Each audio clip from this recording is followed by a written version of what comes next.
Bonjour tout le monde. Dans quelques secondes, comme on dit, nous allons commencer l'émission. Une émission qui certainement a intéressé les autres, puisque nous allons parler décolonisation et puis problème de la Kanaki.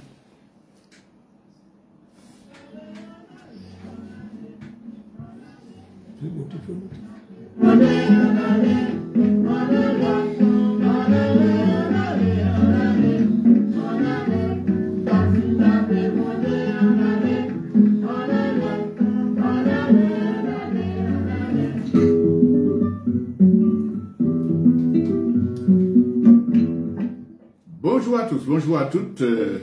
Merci de votre fidélité. Nous nous retrouvons chaque semaine pour parler d'actualité et faire un travail de déconstruction.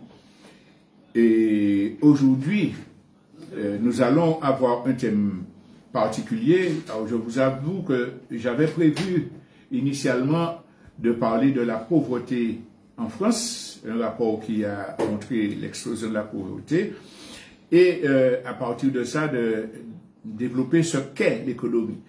Mais actualité oblige, nous allons renvoyer ce thème-là pour la semaine prochaine. Et aujourd'hui, nous allons parler de ce fameux accord qui a été annoncé par le gouvernement français concernant l'avenir de la Nouvelle-Calédonie. Et tout naturellement, cela va nous amener à faire un travail de déconstruction concernant la question des processus de décolonisation.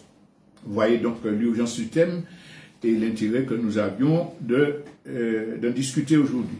Alors, l'actualité, c'est quoi? C'est que, à grand renfort de trompettes et de tambours dans tous les médias, on nous dit enfin la France a compris, a trouvé une solution pour régler le problème calédonien. Oui, parce qu'il y a eu des événements, il y a eu des morts, alors tout le monde a retroussé les manches.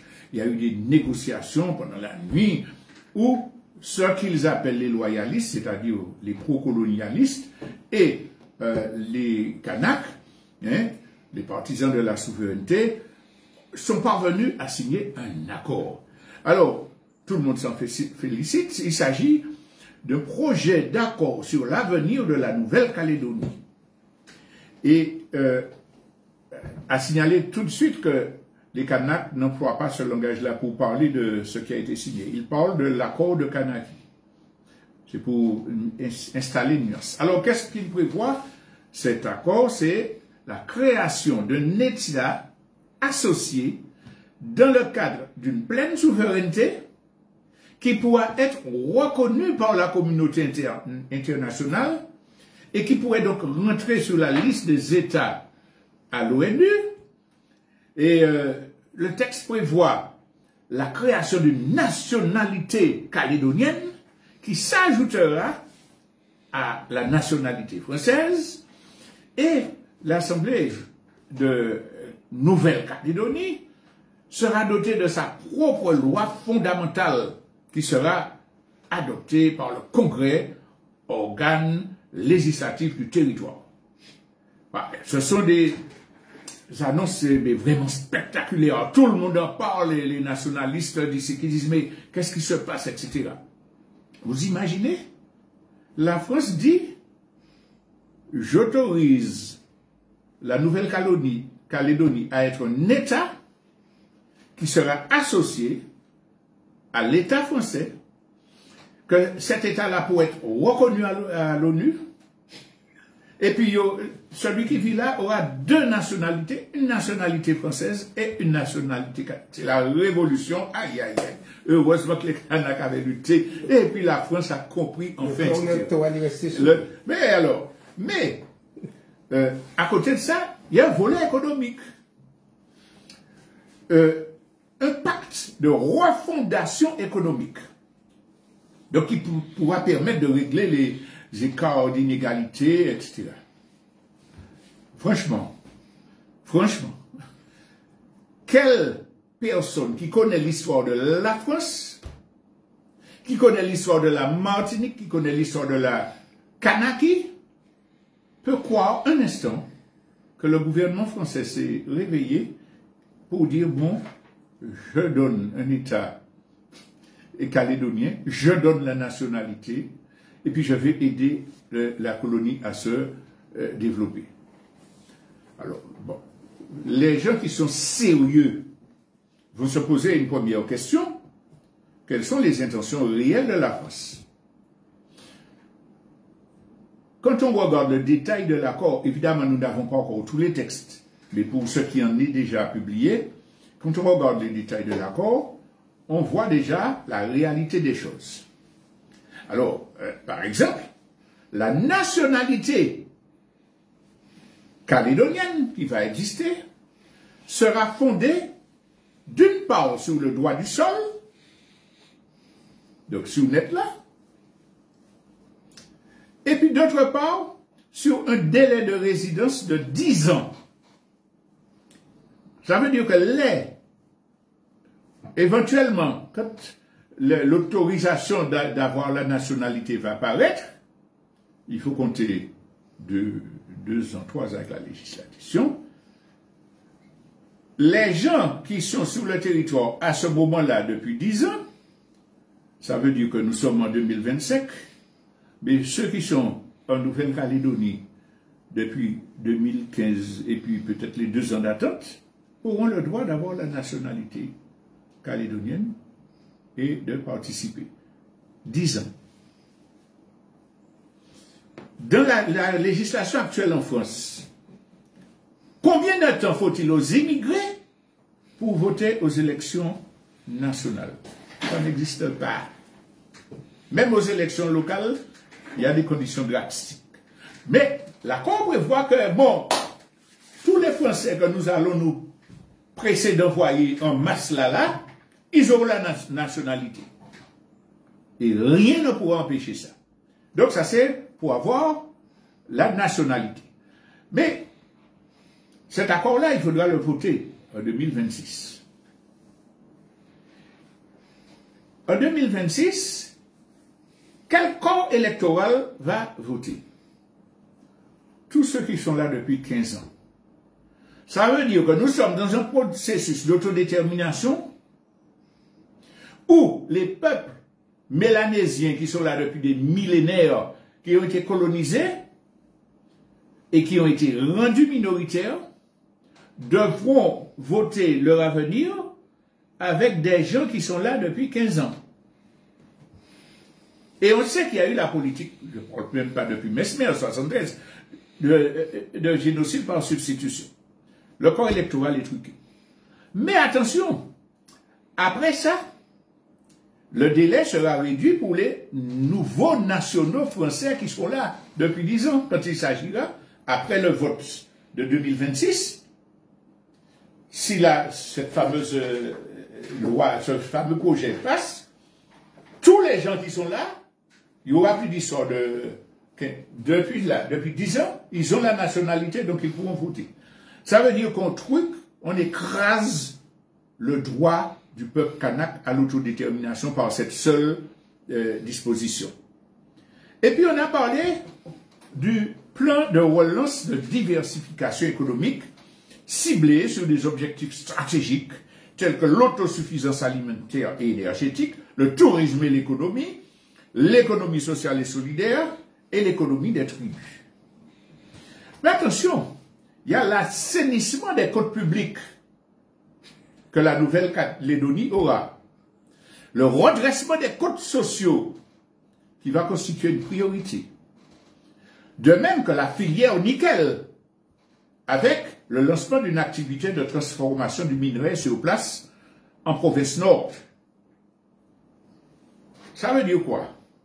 L'État français garde les pouvoirs léonins, les pouvoirs d'État, défense, armée,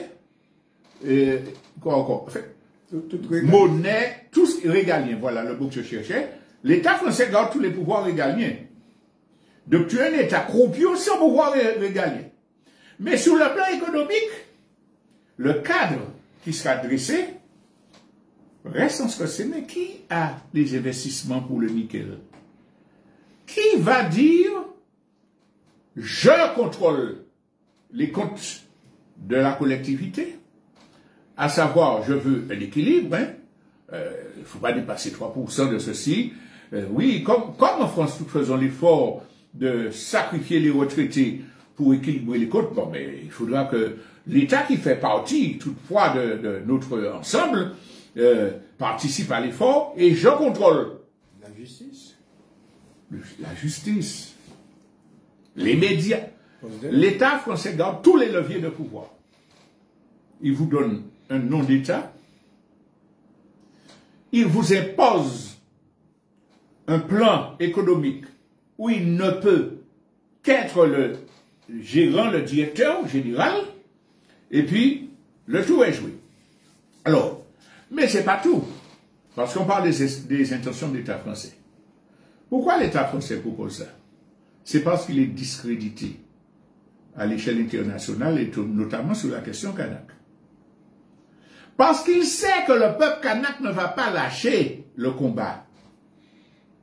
Le fils Djibao, qui est actuellement député, a dit « On ne nous prendra jamais ce qui nous a été arraché par la force. On ne va pas nous empêcher de le récupérer. » Il y a des forces indépendantistes qui organisent le peuple kanak qui ne vont pas accepter cela. Alors, l'État français annonce ça, c'est pour calmer tout le monde. On vous fait une concession théorique très importante. On vous donne l'État, la nationalité, qu'est-ce que vous voulez encore? Donc, ils espèrent que les mouvements vont se taire, on va attendre les élections de 2026, etc. Entre-temps, ils organisent le génocide par substitution, ils encadrent la domination économique, etc. Sauf que c'est un leurre. Parce que dans la réalité, c'est infaisable. Le principe de la République française, la République est une et indivisible. On interdit en Guadeloupe de faire une école où on enseigne l'histoire de l'Afrique parce que le principe de la République est une et indivisible. Et puis on va vous dire, je vous donne un État. L'État, c'est ça parce qu'il sait que ça ne va pas se réaliser. Et comme on verra tout à l'heure, même si ça se réalise, on va parler de ça dans la déconstruction, il va s'organiser pour garder la main. N'empêche que, pour que ça se réalise, il y a une condition première. Ce n'est pas autorisé par la Constitution. Donc il faudra réunir le Congrès de Versailles avec tous les députés, tous les sénateurs, pour dire, voilà, nous avons proposé la création d'un État calédonien et d'une nationalité, on discute et on vote. Et il faut qu'à 2/3, cette loi-là soit acceptée. Vous pensez qu'il y a 2/3 des représentants de Français qui vont accepter la création d'un État calédonien, d'une nationalité calédonienne? Le Rassemblement national a déjà dit son point de vue, hein, et c'est Tanguy, un de ces cadres-là, qui a dit le Rassemblement national pourrait ne pas voter la modification de la Constitution, hein, Jean-Philippe Tanguy. Mais il ne va pas la voter. Tous les milieux conservateurs ne vont pas voter. Vous n'aurez jamais de tir pour modifier la Constitution. Il y a déjà des gens de droite qui font des vidéos, qui interviennent pour dire mais vous êtes fous si vous faites ça. La Martinique, la Guadeloupe, et la Guyane, la Polynésie vont entrer dans ça, et puis la France est foutue, plus foutue qu'elle ne l'est déjà. Donc, le gouvernement français agite ce leurre-là, sachant que ça ne va pas franchir l'obstacle du Congrès.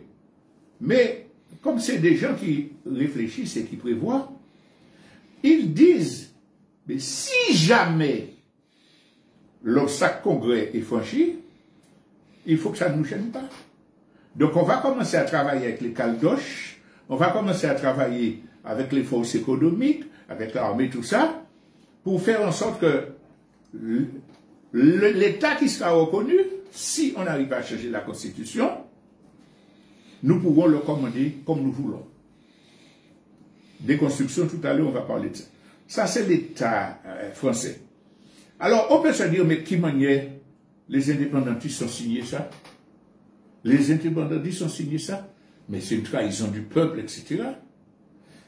Premièrement, là, je le dis généralement, souvent, les militants de différents pays se croient tellement intelligents qu'ils peuvent décider de quelle stratégie il faut s'appuyer, sur quelle stratégie il faut s'appuyer pour la libération. Ils vous disent que les Palestiniens n'auraient pas dû faire ça, les Kanaks auraient dû faire ça, les petits prétentieux qui ne font pas la révolution chez eux.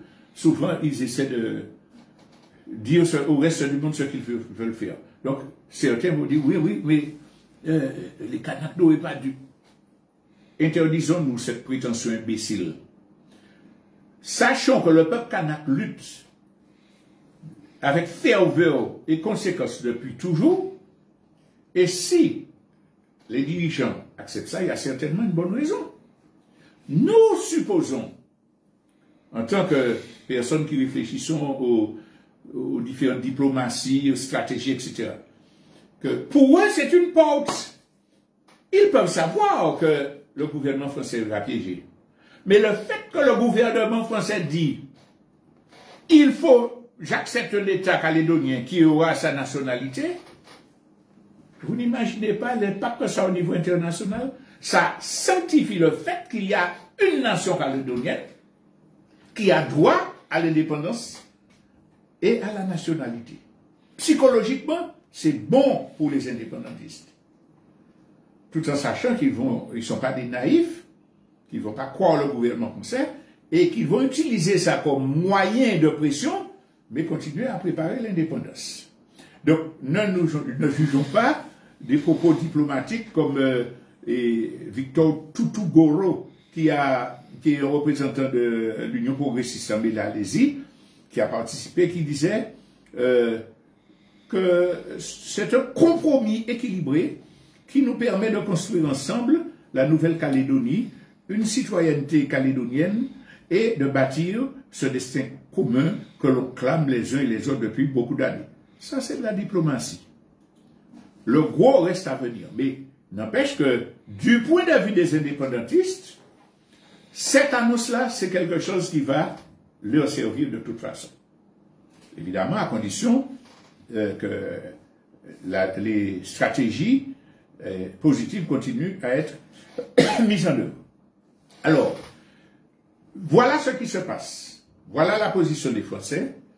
Voilà la position des Kanaks. Et maintenant, à travers la question de la déconstruction, nous allons voir ce que nous pouvons penser des processus de décolonisation et donc de celui-là. Alors, pour cela, il faut s'appuyer sur l'histoire. Qu'est-ce que De Gaulle a fait?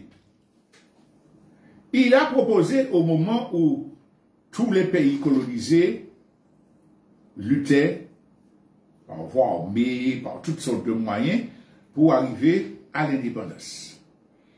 De Gaulle a dit, bon, on vous donne l'indépendance, mais à condition que vous soyez dans la communauté française. Exactement comme ces gens-là d'aujourd'hui disent, on vous donne l'État et la nationalité à condition que vous soyez un État dans l'État français. Donc, c'est une réédition d'une tactique qui a déjà été éprouvée. On vous donne une indépendance formelle, et là, il ne s'agit même pas d'une indépendance formelle, c'est le nom d'État et le nom de nationalité qui sont offerts, en précisant que tous les pouvoirs régaliens restent dans l'état du colonialiste. Mais sur cette histoire-là de Gaulle et de la communauté, quelle leçon peut-on tirer? C'est que cela cachait, comme le projet de développement économique, des cadenas, des chaînes qui maintenaient les pays sous domination économique. Mais ce qui est plus grave encore de cette affaire-là, c'est qu'aujourd'hui, tout le monde sait que les chefs d'État placés par le colon dans les pays à qui il donnait l'indépendance, avaient signé des accords secrets pour dire la France continue à exploiter ceci, cela. Nous n'avons pas le droit d'avoir une monnaie, il faut le CF. Il y avait des accords secrets. Derrière le plan qu'on dit là, le projet économique de développement, il y aura forcément des tractations entre les caldoches, les multinationales, les alliés impérialistes de la région pour cadenasser économiquement. Et on a vu que ce n'était pas de vraie indépendance, que l'Afrique est restée pauvre, que le colon est resté roi, maître avec ses bases militaires. Alors il y en a qui ont refusé cela. Mais l'État pouvoir colonial français à qui des gens nous disent de faire confiance a fait assassiner tous les dirigeants africains qui voulaient vraiment de la décolonisation. Y a pas, on assassine point et puis on met quelqu'un, on fait des coups d'État pour empêcher que des progressistes prennent le pouvoir. On fusille. Et puis il y a la guerre économique. J'ai parlé de De Gaulle. Quand il a parlé de la communauté, il y a un pays qui avait refusé. Non, non, non, nous voulons rester indépendants. La Guinée, de Sékou Touré. Nous n'entrons pas. Qu'est-ce qu'ils ont fait? Eh bien, la France a fait publier des milliers de billets de banque, de faux billets de banque avec la nouvelle monnaie guinéenne. Pierre Mesmer, pour envoyer ça et puis déstabiliser l'économie guinéenne. Alors, franchement, on parle de décolonisation. On va oublier l'histoire et le présent des gens qui sont au pouvoir dans l'État colonial français pour croire qu'ils vont donner une indépendance, etc. Nous sommes bien obligés de voir que sans rupture, il n'y a pas d'indépendance. Pourquoi sont-ils tellement paniqués aujourd'hui? C'est parce que le Niger, le Burkina Faso et le Mali ont créé l'Alliance des États sahéliens du Sahel. Et que là, ils ont mis un véritable processus de décolonisation et de lutte pour la souveraineté, chasser les bases militaires, les soldats, et récupérer les mines, etc., poser le problème de la souveraineté monétaire, etc. Donc, on ne peut pas avoir de processus de décolonisation dans un accord amiable avec un pouvoir qui tient les rênes, qui tient la justice, qui tient l'armée, qui tient la monnaie, etc. Il faut une rupture. Tous ceux qui continuent à dire il faut demander à la France merci s'il vous plaît, savent très bien qu'ils sont aussi intelligents et instruits que nous, savent très bien que ça ne marche pas, c'est leurs intérêts spécifiques qu'ils défendent. Alors, il y a 2 jours, je lisais une lettre que quelqu'un a publiée, et elle citait une phrase de l'auteur James Baldwin, que je trouve tout à fait adaptée à ce dont nous parlons. Alors, c'était en anglais, il disait « I can't believe what you say because I see what you do ». Autrement dit, je ne peux pas croire ce que vous dites. Non, je ne peux pas croire en ce que tu dis quand je vois ce que tu fais. Mais c'est pas en laissant Bougladi, c'est sur ce qu'ils font. Et qu'est-ce qu'ils font? Prenons le cas de la Martinique en matière de décolonisation. Pardon, avant de parler de la Martinique. Prenons le cas de Mayotte, où il y a eu un référendum d'autodétermination. Qu'est-ce que le gouvernement français a fait? Il a volé une île en bafouant le droit international, et jusqu'à présent, il fait l'appuyer le bouton. S'appuyer sur un soi-disant vote truqué. Je vous rappelle, pour ceux qui ne se souviennent pas, qu'il y a eu un référendum qui dit au peuple comorien, voulez-vous l'indépendance, oui ou non? 90% des résultats globaux disent oui, nous voulons l'indépendance. Mais les Comores, c'est un archipel. La France dit, mais il y a une des îles de l'archipel. Il y a des étrangers qui ont voté. qui a voté non. La majorité, il y a un petit non en plus. Donc, ils veulent pas l'indépendance, et on garde ça, on en fait un département. Sauf que pourquoi il y a eu un petit nom en plus, c'est parce que là que tous les Français étaient basés, l'administration française, qu'il y a eu trucage des votes. Donc ils ont pu tricher dans ces élections à Mayotte, et puis ils ont volé le pays. C'est illégal, la communauté internationale n'a pas reconnu ça. Mais c'est la France là, c'est eux qui sont au pouvoir, qui continuent à dire Mayotte est française, qui continuent à chasser les autres Comoriens qui viennent à Mayotte, les étrangers, illégaux, mettez devant la loi, ils n'ont pas le droit d'aller en maternité, etc. Alors, ils font ça. Voilà ce qu'ils font. Et puis nous allons croire ce qu'il dit. Mais en fait, il faut vraiment être naïf ou bien complice pour accepter de répercuter cela. Donc j'ai pris l'exemple international et je reviens sur la Martinique. Qu'est-ce qui se passe en Martinique? Le gouvernement français a vu que les idées indépendantistes commençaient à prendre corps et que les gens commençaient à ne plus accepter le discours « si la France part, on va mourir », depuis l'époque de Moa. Pierre Moa de gauche, socialiste, ils ont défini une politique.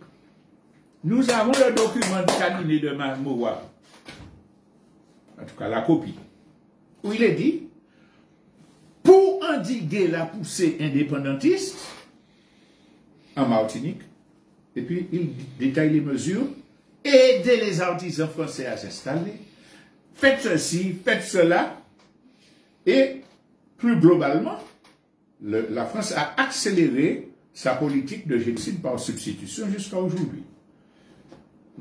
Nous avons déjà dit, dans le métro de Paris, des affiches 4 sur 4. Si vous voulez aller travailler dans les dômes, contactez-nous. Nous allons vous aider. Il y a des sites qui font de la propagande en France pour dire, si vous voulez aller habiter aux Antilles, contactez-nous, nous allons vous aider pour le transport de vos bagages, paiement. Nous allons vous aider à vous installer. Donc il y a ce travail-là pour accélérer le génocide par substitution. Nous avons déjà dit qu'il y a une accélération du sabotage des petites entreprises martiniquaises, à qui on exige des comptes consolidés par experts et certifiés par experts, parce qu'on a eu le culot d'attaquer Bernard Ayotte. Mais en imposant des normes, on n'a pas le droit de faire ça. Il faut faire ci, il faut faire ça. Vous n'avez pas le droit de vendre certaines plantes médicinales, etc. Donc on détruit les possibilités que le gouvernement, que l'économie échappe au gouvernement. Je profite pour faire une parenthèse. Il y avait un mouvement des coiffeurs récemment, mais ça se fait dans toutes les branches de la petite production, de la petite entreprise. On se mobilise pour dénoncer la concurrence déloyale de ceux qui ne sont pas déclarés. Il faut faire des contrôles, il faut aller les punir. Chers compatriotes, il ne faut pas tirer bouillon pour bien pays. C'est une erreur stratégique de faire ça. Parce que les gens qui font ce qu'on appelle du travail au noir informel, c'est des gens qui n'ont pas les moyens de vie, qui ne sont pas aidés par l'État, qui ont besoin de manger. Parmi eux, il y a beaucoup de gens qui avaient fait des entreprises, qui avaient fait des déclarations, et puis que l'État a étranglé par des impôts scélérats. Et puis, des saisies. Et ces gens-là sont revenus, ils ont fait job. C'est ce qui fait le peuple vivre les activités non contrôlées par les institutions françaises.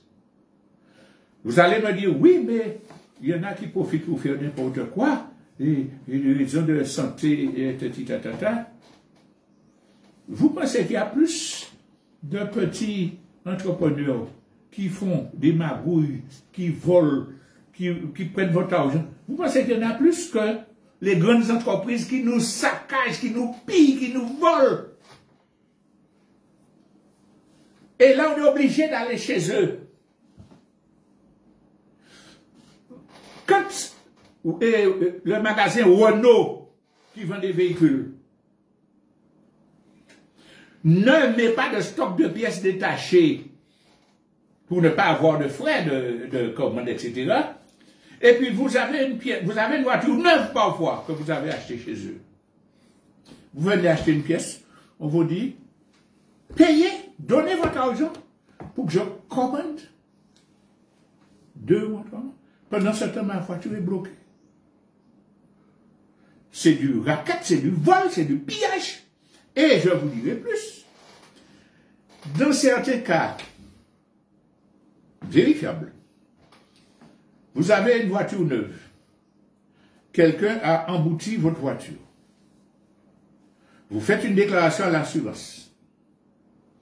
L'assurance vous dit, ok, pas de problème, vous avez raison. Je travaille avec Renault, c'est un garage agréé. Allez chez Renault pour la réparation et acheter la pièce. C'est moi. 1, 2, 3, 4. C'est moi où vous êtes allé faire la démarche. Vous retournez, on vous dit, ah, on n'a pas encore commandé la pièce. Et puis qu'on vous dise encore, de toute façon, les assurances prennent du temps à nous rembourser, donc on ne nous embête pas sur ces dossiers-là. C'est du banditisme, c'est de la mafia.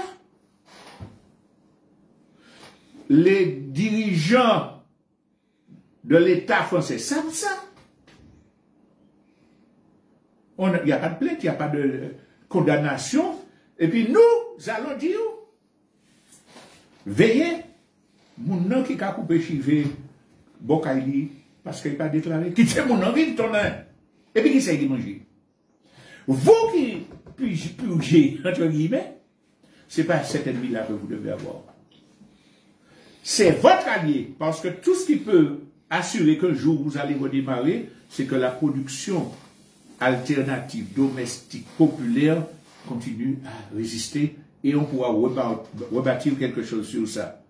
Si on laisse les Français détruire tout ça, c'est vrai qu'il y a des voyous, tout ça, rentrer en l'air, mais pas parler des concurrences éloignées. Non, ça c'est l'autre.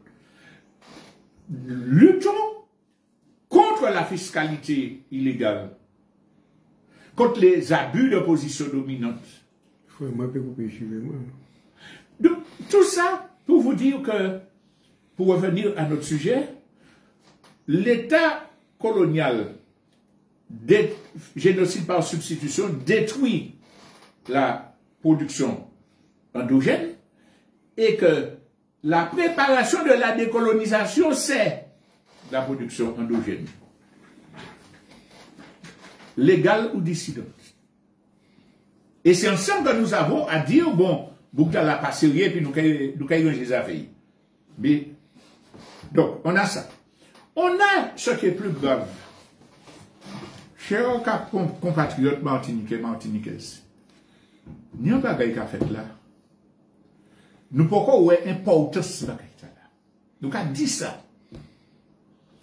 Maintenant, tout ce que nous payons en France, de l'eau, lumière, tout ce que nous avons, c'est en France qu'il faut téléphoner. Nous avons tombé en panne, on est la route vers près, nous avons téléphoné, assurance là, c'est en France qui répond nous, c'est en France qui a cherché un remorqueur pour venir dépanner l'auto. En France. Français a quand il police remorqueur, et M. Julien qui a arrêté là, dit chez nous. Il y a une liste camaraderie ici. Donc tout part. Tout part. Ça nous montre bien que l'argent va dans ce sens-là. En France. On n'a plus de liaison. On n'a pas de liberté. Tout. Là, je parle de ce que nous payons dans les choses légales, etc., assurance, etc. Mais notre identité fondamentale est niée. Vous allez faire votre carte d'identité aujourd'hui. On a effacé le nom de Martinique sur la carte d'identité. J'habite le François, France. Et on a mené une action diplomatique pour empêcher que le nom Martinique apparaisse dans les relations entre les îles caribéennes. Personnellement, j'ai découvert, il y a 15 jours, en allant faire une demande de ticket électronique pour rentrer en République dominicaine et pour retourner chez moi, j'ai un formulaire rempli. Lieu de résidence, etc. Martinique, il y a un point rouge dessus. N'oubliez pas de cliquer sur le point rouge. Vous cliquez le point rouge, clique. Ça vous renvoie dans une carte France. Il faut marquer France. Et il faut pas que Martinique apparaisse sur un billet officiel entre la Caraïbe et France. Couillon, mais dit ça. Et puis ils vont vous donner un État et une nationalité sans cadenasser l'affaire. Ça veut dire que l'État français prend des dispositions pour nous effacer de la carte. En même temps, il a voyé Mouni. Comme on court de chez lui, on le chasse d'Afrique. Quand les sionistes commencent à prendre du fer en Israël, c'est quand Martinique qui est installé. Et il y a venu arrogant. Il y a venu agressif. Et puis nous cherchons combat, et puis voisinons, nous pas qu'à ouer ça. Donc il y a tout cela qui nous dit que situation plus compliquée que nous avons. Et j'en profite en matière de décolonisation pour faire un appel à toutes ces grandes personnes qui avaient peur de l'indépendance, à tous les gens à qui on a appris que si tu réussis dans l'entreprise, ben tu pourras, tant pis pour les autres, tu pourras sortir de l'eau. À tous les anti-indépendantistes. Vérifiez si cette réalité-là existe, et puis tirez-en les conclusions. Et puis, voyez que ce qu'aujourd'hui la France fait en Kanaki, concernant la Nouvelle-Calédonie, ça peut se faire ici. J'appelle l'indépendance. J'appelle l'indépendance que Martinique comme Adouk a organisé. Mais colonialiste là peut dire, je donne l'indépendance. Il n'y a pas de pour. Je donne l'indépendance parce que j'ai assez de Français qui habitent ici, qui ont volé des terres, qui ont établi leurs entreprises en tuant les entreprises martiniquaises, pour savoir que si je leur donne l'indépendance, mais c'est moi qui suis là. C'est mon pays, je fais ce que je veux. Ou tu appelles l'indépendance pépou, mais on dit l'indépendance trafiquée par les ennemis du peuple. Colon. Par le colon. Alors même si on paie l'indépendance, nous avons tout ce choix à faire. Est-ce que je prépare la protection de l'existence même de mon peuple, la protection de l'économie endogène, que je sois pour ou contre l'indépendance, peu importe. Mais si un indépendantiste, un autonomiste, un adventiste, etc., disent, bon, nous avons fait un bagage pour nous consommer local entre nous, que nous casser l'eau et puis la grande surface, mais on nous plonge vite à l'œil. Donc c'est cet appel-là que je fais personnellement aux anti-indépendantistes. Et puis plus globalement, puisqu'on parle du processus de décolonisation, nous avons vu le comportement de l'État français, qui ne va jamais lâcher quoi que ce soit. Mais il nous faut voir la situation internationale. Parce qu'au niveau international, il y a eu ce premier mouvement de décolonisation dont j'ai parlé avec la France qui s'est constituée, tout ça. Malgré tout, il y a d'autres pays sur plusieurs continents qui sont arrivés à chasser le pouvoir colonial. Par exemple, l'Algérie est arrivée à chasser le colon français. Aujourd'hui, le colon français est obligé de pleurer devant le gouvernement algérien pour garantir son approvisionnement en énergie. Gaz. En gaz. L'Algérie est souveraine.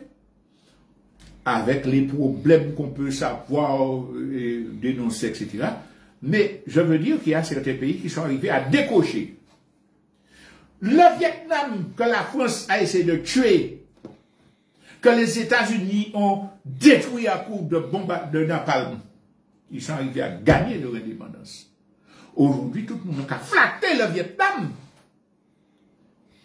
pour collaborer et installer une entreprise. Il y a donc toute une série de pays qui sont effectivement arrivés à se décoloniser. Il y en a qui ont des relations avec les pays dominants, tout ça. Mais globalement, ce qui s'est passé, c'est qu'il y a une deuxième vague de décolonisation économique qui s'est mise en cours depuis une trentaine d'années à peu près, qui a abouti aujourd'hui à quoi? À la création des BRICS, Brésil, Russie, Inde, Chine, Afrique du Sud, rejoints par une dizaine d'autres pays. Ces gens-là se décrochent de la domination économique des capitalistes, des impérialistes occidentaux. Et aujourd'hui, Trump fait son matamor là, mais il devient fou, parce que la Chine est en train de se débarrasser du dollar. Que des accords économiques se font entre les pays hostiles à l'impérialisme occidental. Comment réagissent-ils? Ils réagissent en saccageant le droit international, en disant, bon, on a le droit de faire la guerre à qui on veut, pour des prétextes humanitaires ou de guerre préventive, etc. On a le droit de dire, bon, je ne respecte pas la réglementation, je mets un droit de 20% sur le salaire, 30%, c'est la pagaille pour tirer son beurre. Mais une chose sur laquelle tous les impérialistes occidentaux sont d'accord, c'est détruire l'opposition décente. Donc détruire le droit international, le droit du commerce, les législations de protection de l'environnement, il n'y a qu'à saccager ça. Il n'y a plus de loi. Ce qui veut dire que si vous faites confiance à un impérialiste pour décoloniser votre pays, vous êtes soit un ignorant, soit un complice. On ne peut pas accepter ça. La décolonisation, c'est chasser le colon, mais détruire les liens de domination installés par le colon. Quand ils ont développé, saccagé le droit international, ça nous met plus en danger. Mais en même temps, nous voyons qu'il y a une alternative sur laquelle il faut s'appuyer. Ça veut dire que les gens qui avaient peur, aujourd'hui, ils peuvent dire, mais ces bougs-là, ils vont disparaître. Et mais en face, il y a quelque chose qu'ils ne pourront pas détruire.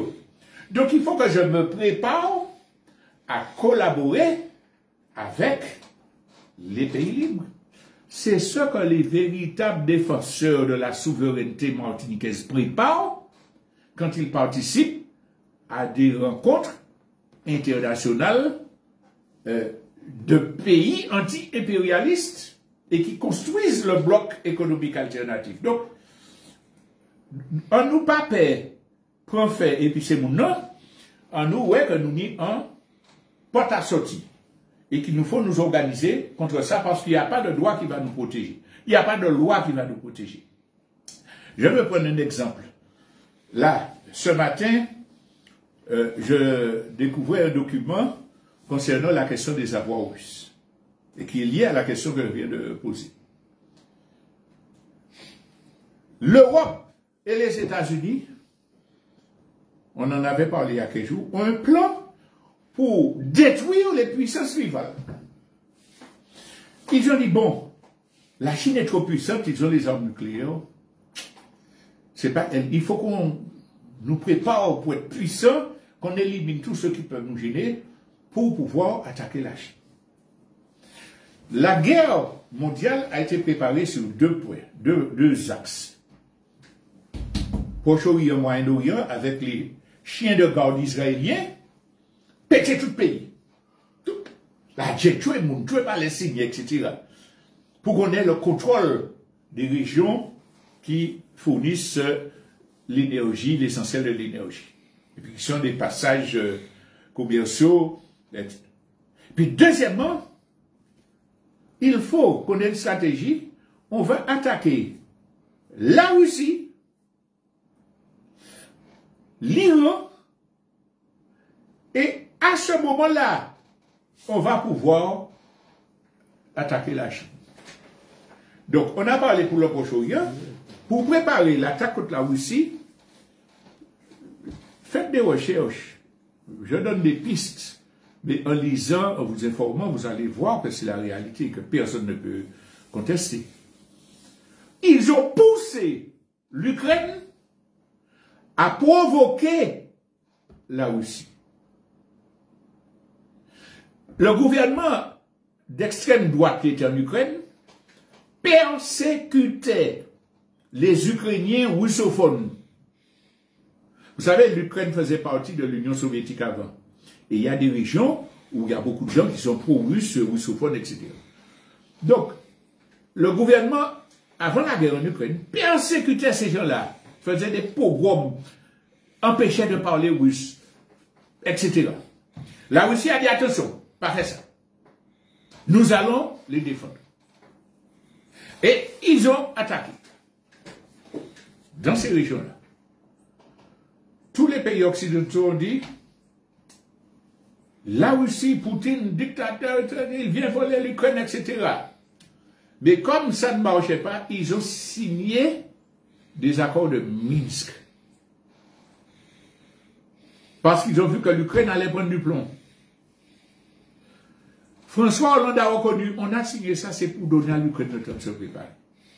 Et puis quand ils estimaient que l'Ukraine était assez préparée, ils ont rompu les accords. Poutine a dit, je ne vais pas vous laisser mettre des missiles de l'OTAN à ma frontière. Et il a foncé. Donc, le but, c'était de prendre l'Ukraine en otage pour justifier la guerre contre l'Ukraine. Et, je ne m'écarte pas du sujet, mais c'est pour qu'on comprenne bien, croyant établir un rapport de force qui va accélérer la chute de la Russie, ils ont pris des décisions, des sanctions économiques globales. Les bateaux que les Russes avaient en Méditerranée, ils ont pris. Des villas que les Russes avaient dans le sud de l'Europe, ils ont pris. Et ils ont bloqué les avoirs de l'État russe. Tout l'argent, la Russie ni en banque à sous la tête, comme c'est eux qui contrôlé, comme ils contrôlent les institutions financières, ils ont bloqué ça. Ça fait 15 ans, je ne me rappelle plus. Ça fait de nombreuses années. Et non seulement ils ont bloqué cet argent-là, ils ont commencé à prendre les intérêts, puisque l'argent rapporte des intérêts, à prendre l'intérêt pour dire, je prends les intérêts pour donner à l'Ukraine pour acheter des armes, pour attaquer, pour se défendre, entre guillemets, mais en fait pour participer à la guerre contre l'Ukraine. Petit à petit, certains pays ont dit, bon, ben on prend les avoirs eux-mêmes pour faire cadeau à l'Ukraine. C'est totalement illégal. Les conventions internationales interdisent cela. Mais comme ce sont les impérialistes occidentaux qui contrôlent les institutions, ils ont failli. Sauf que la Russie n'a pas qu'arriver pète quand même. Et elle s'est consolidée économiquement. Et elle a lié des relations avec d'autres pays plus puissants. On a parlé des BRICS.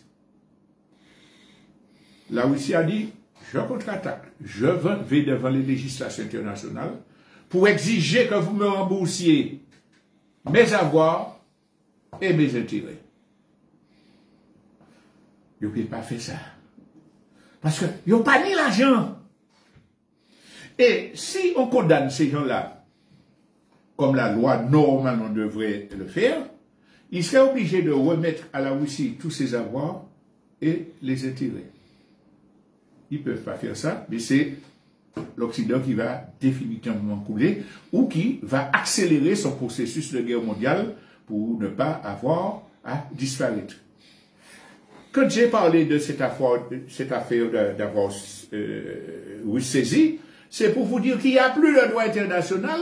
Les gens qui croient, je vais faire ci, j'aurai un État, je vais faire ci, je vais faire ça, et puis qui ne sont pas adossés à l'alternative, ils n'auront jamais rien. Et j'en arrive donc à la dernière partie de cet exposé. Nous avons parlé de décolonisation. Décolonisation, ça veut dire avoir un statut politique, juridique d'indépendance. J'ai le droit de prendre mes décisions, de signer. Ça ne peut pas être le pouvoir colonial qui me dit, fais ci, fais ça, on va faire comme ça. Non!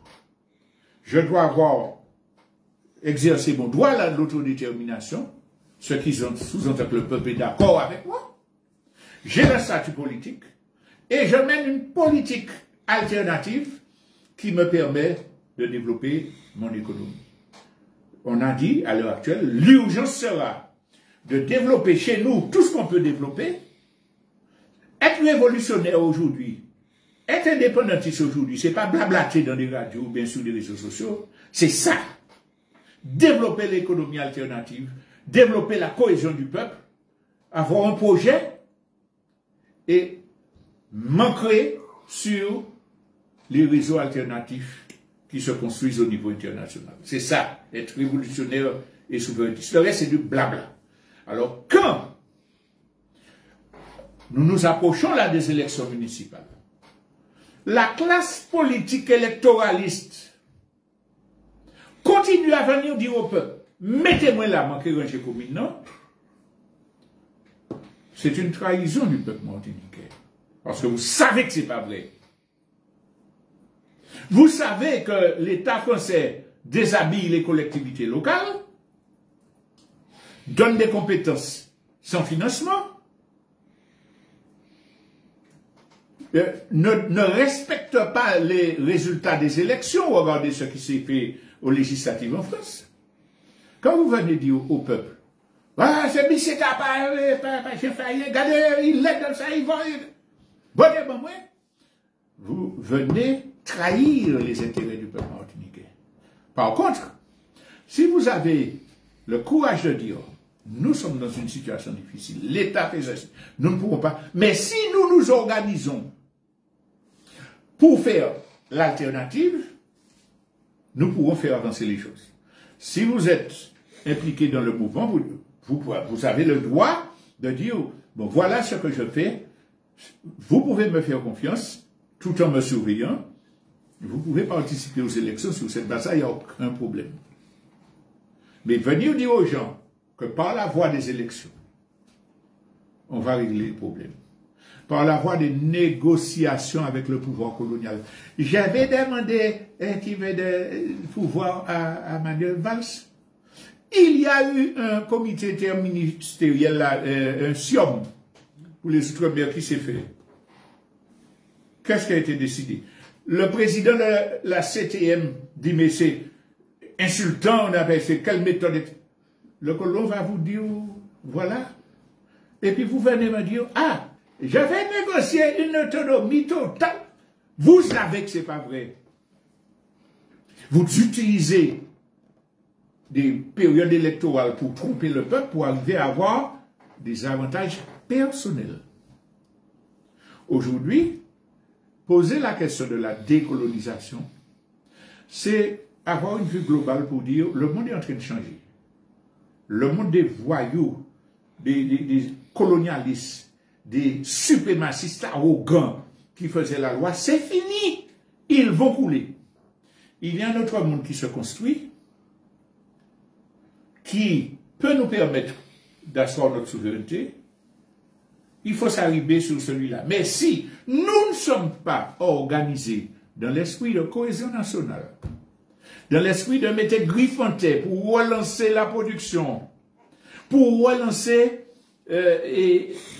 une dynamique qui nous permette de nous décrocher de l'addiction de consommation des grandes surfaces, pour nous désaliéner Pour ne pas dire, ah, net comme ça, peuple là comme ça, pour dire qu'il y a partout, il y a des gens bons, il y a des gens mauvais, des gens intéressés par leur position de classe et qui sont opposés. Mais il y en a assez. Et ce sont les plus nombreux, qui souvent ne parlent pas, qui peuvent se serrer les coudes pour défendre le processus de décolonisation effective de notre pays, la Martinique. Merci de m'avoir écouté. Alors,